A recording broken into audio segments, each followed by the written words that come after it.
ನಾವು ಎದ್ದು ನಿಂತ್ಕೊಂಡು ಗರ್ಜನೆ ಮಾಡಿದ್ರೆ ಎಲ್ಲರೂ ಕೂಡ ನಮ್ಮ ಕಾಲ್ ಬುಡದಲ್ಲಿ ಬಂದು ನಿಂತ್ಕೊಂತಾರೆ. ಸ್ವಾಮಿ, ಹಿಂದೂ ಸಮಾಜ ಇವತ್ತು ತಲೆ ಎತ್ತಿ ನಿಂತ್ಕೊಳ್ತಾ ಇದೆ. ಯಾರು ಏನೇ ಹೇಳಿ ಇದನ್ನು ನಿಲ್ಲಿಸಲಿಕ್ಕೆ ಇನ್ನು ಸಾಧ್ಯವೇ ಇಲ್ಲ. ಜಗತ್ತಿನಲ್ಲಿ ಆ ಓಘ ಪ್ರಾರಂಭ ಆಗಿದೆ. ತಾನಾಗಿ ಇವತ್ತು ಹಿಂದೂ ಸಮಾಜಕ್ಕೆ ಆ ಒಂದು ಆತ್ಮವಿಶ್ವಾಸ ಬಂದ್ಬಿಟ್ಟಿದೆ. ಆದರೆ ಆ ಒಂದು ಮಹಾನ್ ಸಂಗ್ರಾಮದಲ್ಲಿ ನಮ್ಮ ಒಳಗಿನ ಕೆಲವೊಂದು ಓರೆಕೋರೆಗಳನ್ನು ನಾವು ತಿದ್ದುಕೋಬೇಕು.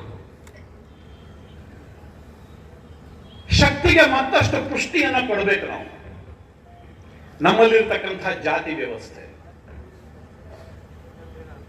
ಯಾವತ್ತೂ ಕೂಡ ನಮ್ಮ ಧರ್ಮಶಾಸ್ತ್ರದಲ್ಲಿ ಜಾತಿಯ ಬಗ್ಗೆ ಉಲ್ಲೇಖವೇ ಆಗಿರಲಿಲ್ಲ.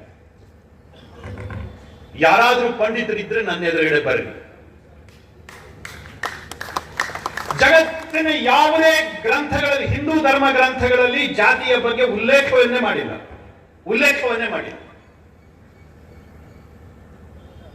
ಎಲ್ಲೋ ನದಿ ಹರಿಬೇಕಾದ್ರೆ ಕೆಲವೊಂದ್ಸರಿ ಕೊಳಕು ಅದು ಇದು ಎಲ್ಲ ಸೇರ್ಕೊಂಡ್ಬಿಡುತ್ತೆ. ಆದ್ರೆ ಅದನ್ನು ಕ್ಲೀನ್ ಮಾಡ್ಕೋಬೇಕು. ಇದು ನಮ್ಮ ಧರ್ಮ, ಇದು ನಮ್ಮ ಜವಾಬ್ದಾರಿ. ಮನೆಯಲ್ಲಿ ನೀವು ದೇವರ ಕೋಣೆಯನ್ನು ದಿವಸ ಕ್ಲೀನ್ ಮಾಡ್ತಿರೋ ಇಲ್ಲೋ ಗೊತ್ತಿಲ್ಲ, ಆದ್ರೆ ಬಾತ್ರೂಮ್ ಅನ್ನು ಮಾತ್ರ ದಿವಸನೂ ಕ್ಲೀನ್ ಮಾಡಬೇಕು.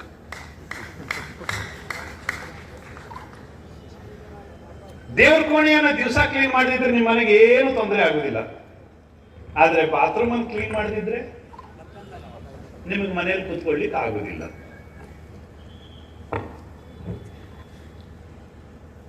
ಈ ಸಮಾಜವೇ ಹೀಗೆ. ನೀವು ಎಷ್ಟೇ ಒಳ್ಳೆಯದನ್ನು ಮಾಡ್ತಾ ಹೋಗಿ, ಮಧ್ಯದಲ್ಲಿ ಕೆಲವು ಮಂದಿ ಇರ್ತಾರೆ, ಕಟ್ರೂಟ್ ಹುಡುಕ್ತಾ ಇರ್ತಾರೆ. ಅಲ್ಲಿ ಓರೆಕೋರೆಗಳನ್ನೇ, ಸಂಧಿಗೊಂದಲದ ದಾರಿಯನ್ನೇ ಹುಡುಕ್ತಾ ಇರ್ತಾರೆ. ಸ್ವಾಭಾವಿಕವಾಗಿ ಮನುಷ್ಯನ ಮನಸ್ಸು ವಿಕಾರಗಳತ್ತನೇ ತಿರುಗತ್ತೆ. ಹೆದ್ದಾರಿಯಲ್ಲಿ ಹೋಗಬೇಕು ಅಂತ ಎಷ್ಟೋ ಸರಿ ಅನ್ಸೋದೇನೆ ಇಲ್ಲ. ಮತ್ತೊಂದು ಸಣ್ಣ ಕಟ್ರೂಟ್ ಇದ್ರೆ ಅದನ್ನೇ ತಗೊಂಡು ಹೋಗೋಣ ಅಂತ ಅನ್ಸುತ್ತೆ. ಇತ್ತ ಮೊದಲ ಮಸೀದಿಯನ್ನ ಕಟ್ಸ್ಕೊಟ್ಟಿದ್ಯಾರು? ಮೊಟ್ಟ ಮೊದಲ ಚರ್ಚನ್ನ ಕಟ್ಸ್ಕೊಟ್ಟಿದ್ಯಾರು? ಸೆಕ್ಯುಲರ್ ಬಗ್ಗೆ ಹಿಂದೂಗಳಿಗೆ ಹೇಳ್ತೀರಿ ನೀವು ಕಥೆಯನ್ನ.